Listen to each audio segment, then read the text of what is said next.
Vlogmas day 4. It's day 4, right? What's today's date? Today's the 3rd? Okay, today's December 3rd, but this will be posted tomorrow, so it is the 4th day of Vlogmas. I just got home from work. I actually just got home from the dentist. What are you doing, silly dude? I hate going to the dentist. I always like leaving the dentist because I feel so fresh and clean. But I don't know, I'm feeling kind of tired today. I actually got my flu shot yesterday. I feel like I did a lot of health stuff this week. I got my flu shot yesterday. Okay. I went to the dentist today, but that flu shot's got me feeling a little run down today. Oh, you can't just open your meat. Why? You have to, the people want to see your meat. Do you want to see his meat? Don't think they'll let you show that on YouTube. Hi, baby. Anyway, my name is Meg. I am the yarn dyer behind Megs & Co. And thank you so much for tuning into my Vlogmas series on my YouTube channel. I'm filming from Western New York.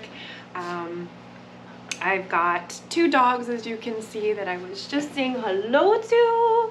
Yes, because I miss them all day while I'm at work.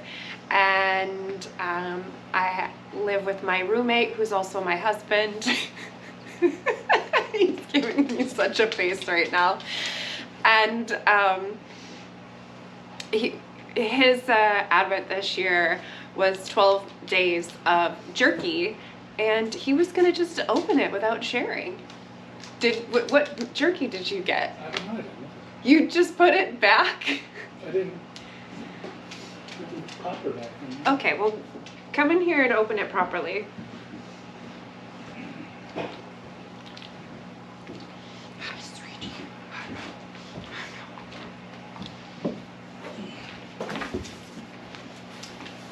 All right. Oh. This is Todd.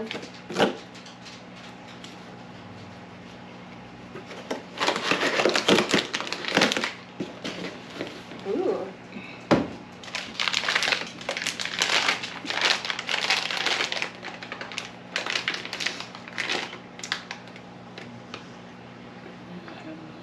Is it spicy? A little bit.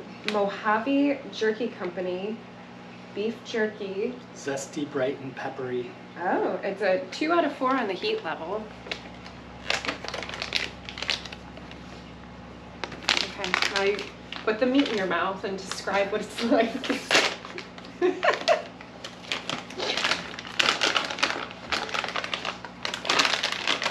This is going downhill. What are the notes?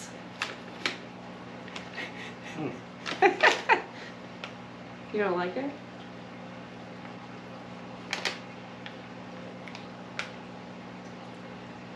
Odd taste. Oh, well, there you go. Well, then I don't want to try it. Plus, I just had my teeth cleaned. I don't want to put your meat in my mouth. Yeah. I think I'm going to open my puzzle right now. I do have a little bit of work to do, not too much. The yarn that I washed yesterday, a bunch of it is still soaking. So I got to run all that through the spin dryer and get that hanging and drying. And then I did have a couple pans. I ran out of soaking buckets. So I still have 4 pans that I still have to wash that I didn't get to yesterday.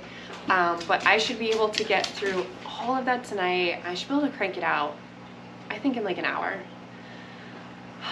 But I'm feeling a little tired, so I think I'm going to treat myself and do my Advent puzzle first. So my Advent was that, or I guess it was supposed to be our Advent, but I've been doing the puzzles kind of myself. Is that we have a little 24 little mini puzzles. So I'm going to pour myself a glass of wine and put my little mini puzzle together.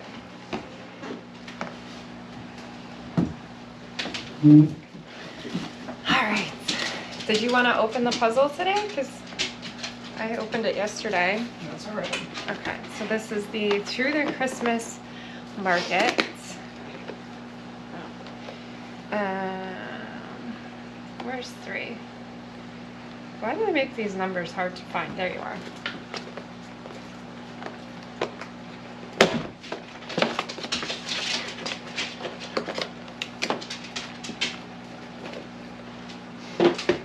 It's kind of funny it's in that giant box when, like, they could have just, like, kept these boxes, like, just by themselves. Yeah, so every day we get this fun little puzzle. So this was actually yesterday's puzzle.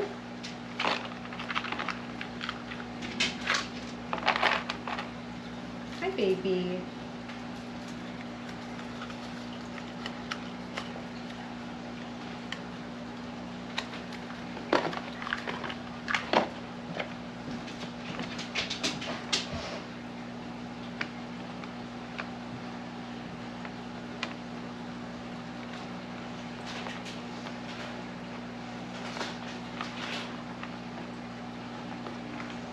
I solved that one way too fast. I'm not ready to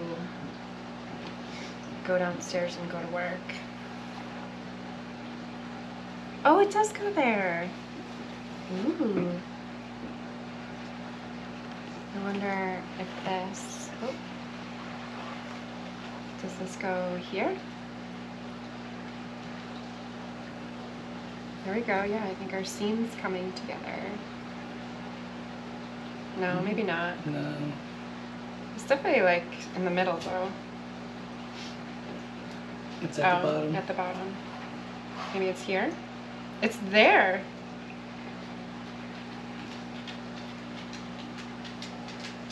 Okay. Yep. Alright. I thought it would just go down. Yeah. Well, our picture is coming together. That was fun. I love these little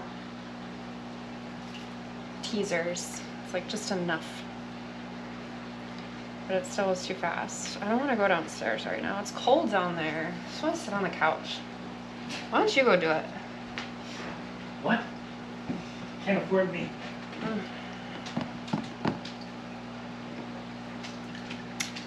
All right. It's time to go hang some yarn.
And go ahead, Rolls Royce, Lamborghini, Blue Medina, always beaming, rag top, chrome pipes, blue lights, out of sight, long weed, sold in, say it again, sold in, make that money, throw it in, booty bouncing, go ahead, Rolls Royce, Lamborghini, Blue Medina, always beaming, rag top, chrome pipes, blue lights, out of sight, long weed, sold in, say it again, sold in, make that money, throw it in, booty bouncing, go ahead, Rolls Royce, Lamborghini, Blue Medina.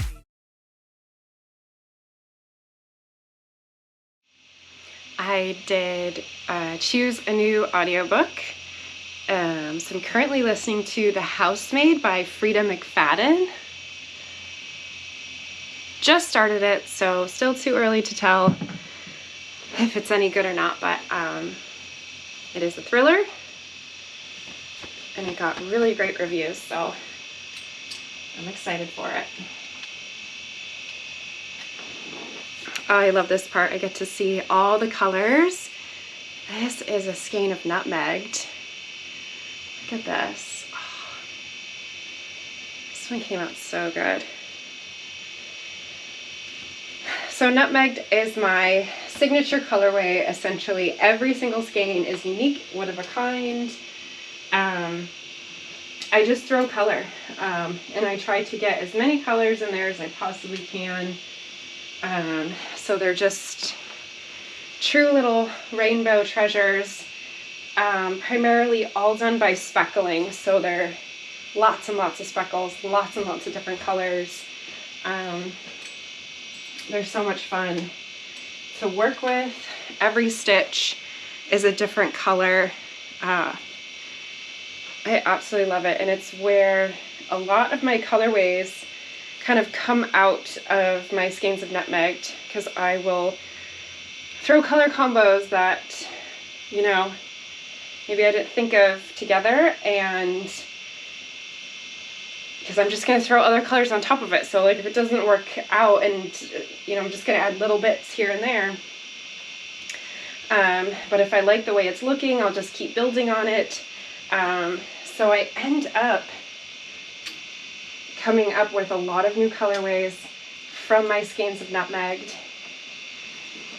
And sometimes I feel like my Skeins of Nutmegged, you know, you can definitely tell my favorite colors.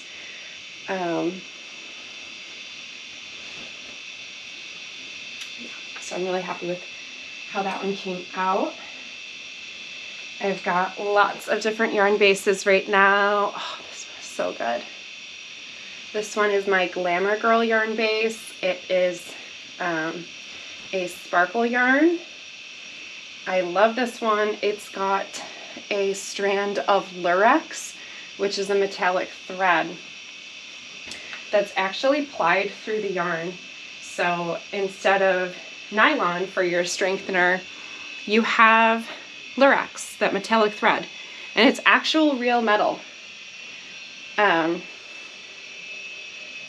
So it does not lose its sparkle and shine in the acid bath. Like sometimes stellina can really dull when it's exposed to acid for a long period of time. This is a metallic fiber, so it will not dull. And it's just so shiny and lovely. And it's only a 10% blend in a very fine merino wool, so it's super soft. I absolutely love it. Had that in my shop for quite a long time. I found it kind of in the beginning of my yarn dyeing, and I just loved it.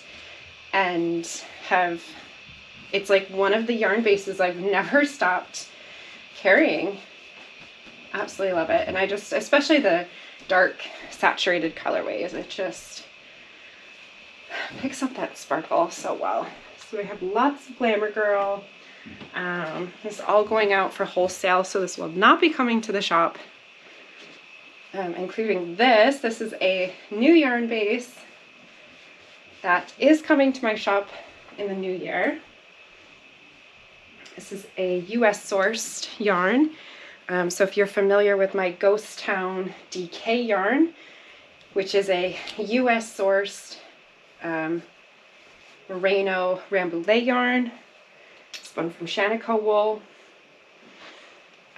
This is the fingering weight version of that, and I'm so excited to be bringing that in.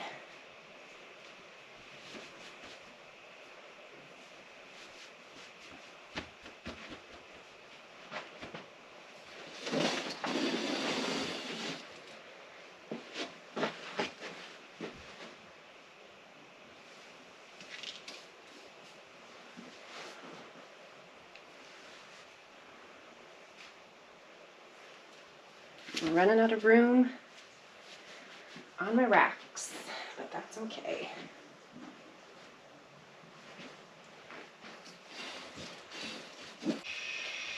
And whenever you are washing skeins, always want to make sure that when they're still wet, I find kind of just like your hair, you always want to make sure that you kind of get all those tangles out and get them nice and situated and straightened in the skein before it is dried. Because just like hair, the way that it is set is how it's going to dry. So if it's a tangled hot mess when it's wet, it's going to be even worse when it's dried. So it's another reason why I like to secure my skeins with the zip tie. I put it right through the center, and that way, you know, the skein has just gone through hell, basically. It's been dyed, it's been soaked, it's been dyed, it's been picked up a million times in the pan, it's been washed, and then it's been spun dried. So you can see the strands are just kind of all over the place. But this zip tie marks the exact center of that hank. So you can see like some of those strands are kind of flipped the wrong way. But this zip tie tells me where those strands are supposed to go. And I can use it because it should slide all the way around.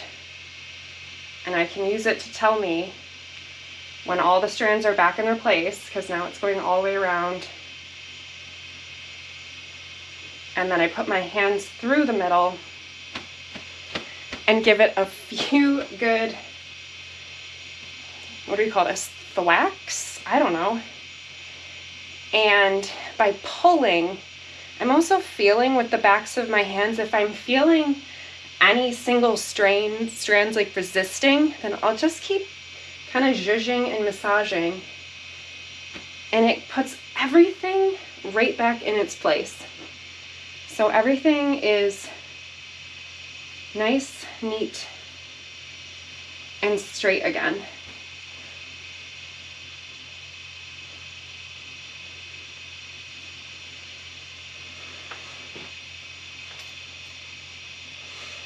And then that way, when it is dry, I have nice, neat, straight yarn. Yeah, see, like this guy, hot mess. We are going to tidy him all up.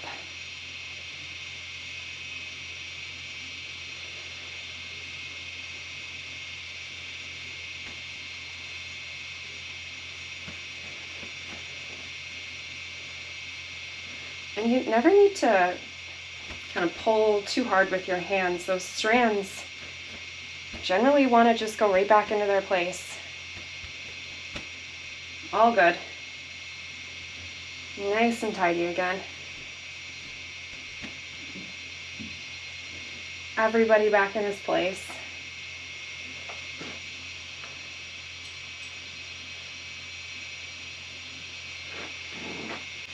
I'm running out of room.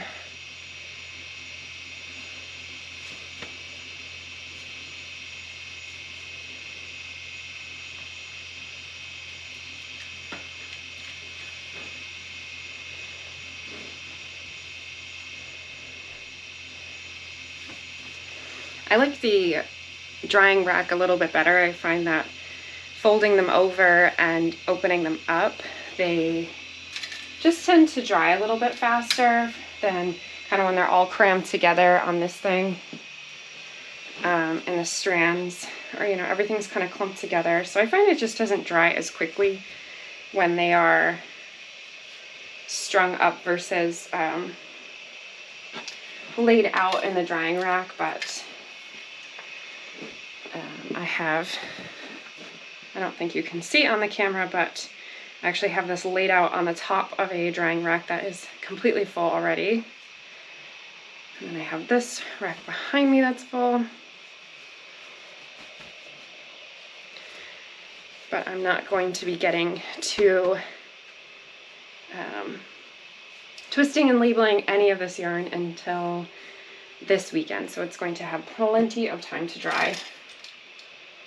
And I will do this rack last just to ensure, and I probably, there's I have a couch down here, and the couch is actually completely buried in skeins that are ready to be twisted. So I don't think I will even be getting to this yarn this weekend.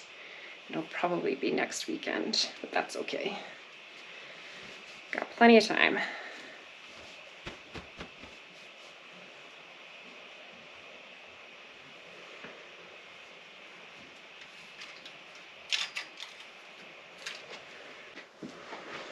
Last but not least, I've got some mohair. This is my Head in the Clouds mohair silk lace weight. And I always give the mohair silk lace like some extra floofing just to kind of fluff those strands back up. But the one thing with mohair, it goes up the nose.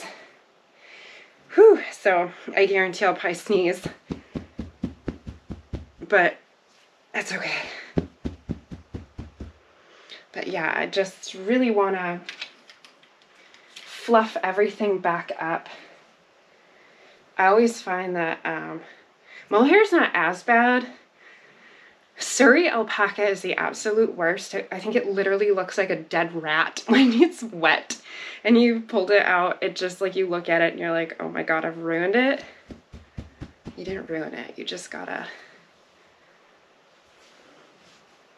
do whatever this is. And it has a nice strong silk core, and mohair is very strong as well.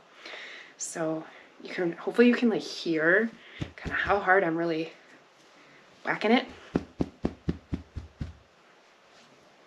You know, you don't want to be trying to break it, but it just pushes all the air back in between those strands to fluff everything back up.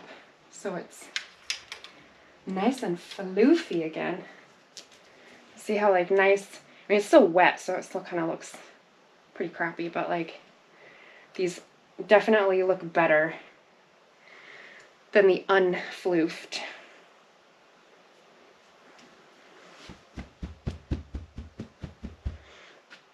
And then they look even better once they're dry. And I'll do that same thing when they're dry. Give them a good resuscitating refloof.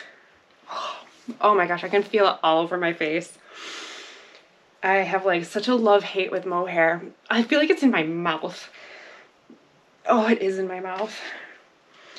Like I really do like mohair, and fortunately I can't talk while I'm floofing. Very fortunately, oh my god, it's in my mouth. I'm not one of those people that's sensitive to mohair. I find that it feels soft to me. I'm not sensitive to it. So I love working with it. I love it. I love the way the fabric feels. I'm not normally talking while doing this. It is all in my mouth. Oh my gosh. But yeah, it's my phone. But yeah, when you're kind of dyeing it and floofing it, twisting it, skeining it, it does get pretty intense with all of those fuzzies that just kind of go everywhere. And oh my gosh, I'm eating it. I'm literally eating it. Okay, I'm gonna go like swish my mouth out. I can feel it on my face. But I am done.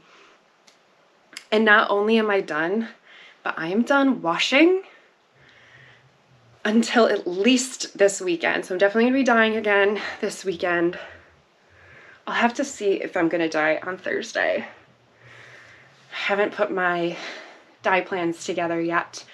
I gotta check my orders against my calendar to kind of see where I am in terms of my schedule and where I am in like my timeline, and that will kind of determine whether I throw some batches up on Thursday night. I kind of use Thursday nights as my, like, if I'm falling behind or maybe I want to do something on the weekend, so I'll kind of throw an extra batch in on a Thursday night. But otherwise, I kind of just want to sit on my butt and knit. So I don't know. We'll see. We'll see. But regardless, I am done with the washing. Oh my god, that was like a huge fuzzy of mohair that I just pulled out of my mouth. That was so gross. Sorry guys. But yeah, I'm done with the washing until, I guess, at least Saturday, right? Like if I die Thursday night, then no one's washing that till probably Saturday. So that is a great feeling. Get the fan going.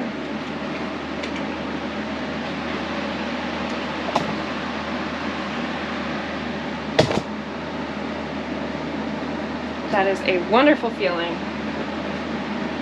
because I hate washing.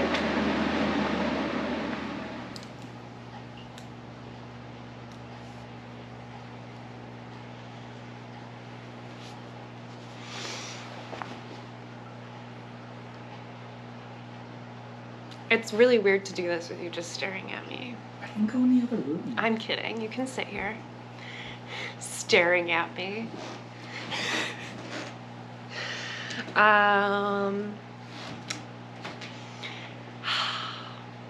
We've reached my favorite time of the evening.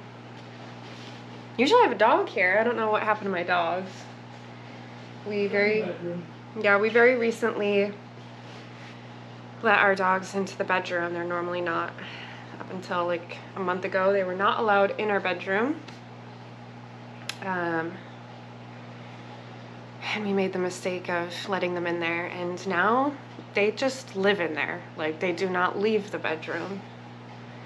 I think after depriving them of the bedroom for 7 years, now it's like the forbidden space that they refuse to leave. So they don't ever leave the bedroom. So they're both just in my bed. Just, that's fine, whatever. But it is time for me to kick back, relax. All the work is done, which is so great. So I'm enjoying a glass of wine in my sloth mode activated mug. This was day 1 from Twice Sheared Sheep, which is so good. I'm still working through the this is the day 1 instruction as well as the day 1 yarn from Buku Yarns, but I did add my progress keeper. This was the gift from yesterday's advent, so making good progress. I've been making this my lunch break project, so yeah, I think I added another third. So hopefully tomorrow on my lunch break I should be able to complete, I don't know, I'm calling them clues because I have the whole pattern and I do kind of have a picture, but like I said, the picture doesn't really give you a good representation of the whole shawl. So yeah, it's literally like this tiny grayscale thumbnail of like a woman wearing this wrap that like you cannot see the shawl at all. So I feel like I am going into this blind of just kind of not really knowing how this is coming together. I am going to assume that there's going to be a lot of like modular knitting, because the first clue, I'm calling them clues, is having you do a selvage edge. So I do think there's going to be some, you know, kind of picking up edges and whatnot. So it does seem like it's going to be a lot of fun. But right now this is really nice. It's just garter, garter, garter, which is perfect for lunchtime. Yeah, so I'm gonna put this aside and let's open day 3. So I think day 3 is yarn. So again, this is from Buku Yarns. It is yarn, and it's very pretty. So I know it's a little dark in here, but this is the skein. It's a very beautiful, like, it's blue. It's definitely blue. I don't know how to describe this. There's definitely like a lot of variegation in here. It's kind of like a greenish leaning blue. I know the light in here is just not the best, and it's the end of the day, so I kind of refuse to put on like a spotlight, but so you can see it next to this is like a nice kind of bluish leaning forest green, and so it's really pretty next to that. So I'm really excited to see where in the pattern this is gonna go. So I'll definitely get that caked up so I can keep working on that. Then for my woolens and nosh, this is my self-striping sock. I did work on the, I just did the next stripe last night, so I was able to get that color done. So tonight I'm going to get the third stripe done, and it's still pretty early. So I think I'm actually gonna try to start my second sock tonight, so then that way I don't get too far behind, because I wanted to be able to have both socks going at the same time so that I can have my finished pair of socks to wear on Christmas, so I can make my family oh so jealous that I have super fun cozy feet on Christmas. Okay, so next gift to myself. This is from Twice Sheared Sheep. So this is day 3. Ooh, it's a 10. Oh my gosh. So look at how cute this is. And it's absolutely perfect because I have a mild obsession with squirrels. And so it's squirrels with like marshmallows in, I don't know, I'm gonna call it a cup of coffee because I'm a coffee person, not a hot chocolate person. I don't know why you put marshmallows in coffee, so I guess it kind of has to be hot chocolate, but whatever. I think it's absolutely adorable, and one can never have too many of these little notion tins, or even just like, I don't know, all the weird stuff that you throw in your purse, chopsticks and change. Do we use change anymore? We just Venmo people? I don't know. So fun. I really like this one. I like the cute little treasures every single day. And then this one is from, does it say? Yes, Spun Right Round. This one I was talking about in yesterday's video, is that this one was actually my birthday present to myself. But I had decided to not save it for January because I want to make, I found a project and I had tagged that project in yesterday's video. And I want to make the project in January instead. So that means that I get to open my birthday present in December. So double the fun.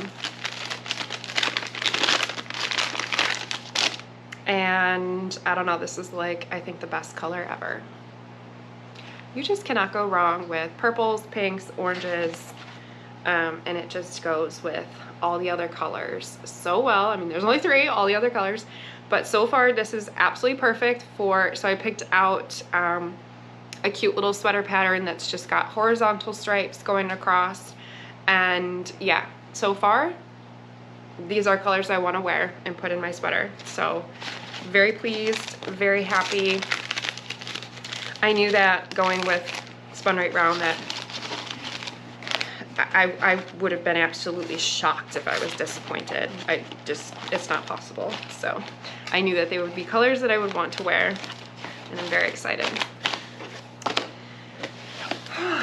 So I am going to start my sock before I get too tired to be able to do that toe, because that's always fiddly.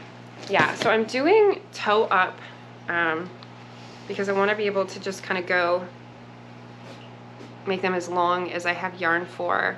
So this is actually my first toe up sock. So I guess for my first toe up sock, it's not like terrible, but I am just like, always feel like there's like one side that just never looks as good as the other, like whether you're increasing or decreasing. So I did the the Judy's Magic Cast On. And so I think this side is the Make One Lefts, which looks really nice. Super sleek. And then these are the Make One Rights. And it just looks really sloppy. So I don't know what I'm doing with my Make One Rights that they just look terrible. But I'm gonna have to pay attention to that a little bit on my second one. I will say I don't really have the proper tools. So I thought I was gonna be able to start this with double points, because I have a set of double pointed needles. I'm using US 1.5s. I'm a bit of a tight knitter, so instead of using US 1s, I find that if I go up to 1.5s, which is a 2.25 millimeter, that's kind of good for me for how tight of a knitter I am. And I love the 9-inch circulars. That's my jam. So I do have a set of double pointed needles, and that's how I was gonna start the toe. And I just could not get the Judy's Magic Cast On to work. It was too tight, I couldn't do it. I literally struggled with it for a good 45 minutes before I was gonna give up and actually do cuff down, just say, screw it, I can't do it. And so then I thought, well, what if I did magic loop but with my mini needles? And so that is actually what I did to start these socks. It seems absolutely ridiculous. But yeah, so I put my teeny tiny needles just on a long cord so that I could start the Judy's Magic Cast On with magic loop, and that kind of loosened it up enough so I could get in those the first row of stitches. And I feel like this probably doesn't make any sense. It would not make sense to me if I had never done this cast on before and I hadn't done it. I think I've done it one time, but it would never make sense to me unless I had just done it. So it's fine if you're just like, I have no idea what you're talking about. But essentially, I could not get it to work, and I did not have the right tools. And when did I start this? I started it Sunday night, and my local yarn shop is closed Monday and Tuesday, and I was impatient. Are they open Tuesday? I'm gonna have to look. Well, it was Sunday night, so regardless, they were not open. And I wanted to start it right then and there. So this is what I did. I put these teeny tiny needles on a cord, and then I did magic loop. But I'm wondering if, like, you know, I just didn't have like the right tension with these teeny tiny needles, and that's why my Make One Rights kind of came out weird. But you know what? You know what I'm about to do tonight? I'm about to do it again. Because I'm stubborn like that, so I want to start the sock. I don't want to wait. I don't wait. I wait for nobody. Anyway, so I'm going to start it, but I'm definitely going to pay attention to that and kind of see how it comes out. It's going to be on my feet. Nobody cares. Nobody's looking at my toes. And to anybody that looks at my toes, you're weird. Okay, so